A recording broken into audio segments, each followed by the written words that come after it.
இப்ப என்ன உனக்கு எதிரிகளே இல்லையா அப்படின்லாம் கேட்டா அப்படிலாம் நான் சொல்ல மாட்டேன். அப்படிலாம் நான் நினைக்கவும் மாட்டேன். அப்படி நினைக்கவும் கூடாது. இப்பவும் சொல்றேன், அரசியல் ரீதியா சொல்றேன், ரெண்டு பேருக்கு நடுவுல தான் போட்டியே.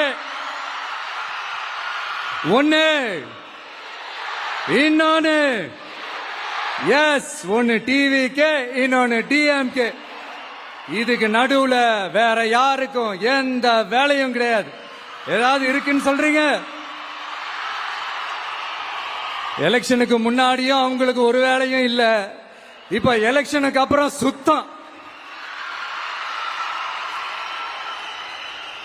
ஆனா இந்த திமுகவும் மற்றும் பலரும் ஒன்னா சேர்ந்துகிட்டு இந்த விஜயோட ஆட்சி வந்துடக்கூடாதுன்னு சொல்லி ஒரு கூத்து ஒண்ணு பண்ணாங்களே அந்த கடைசி 5 நாள். அடாடாடாடாடா, நமக்கெல்லாம் ஓஹோ இப்படியெல்லாம் கூட நடக்குமோ என்ன கூத்துங்கிறீங்க.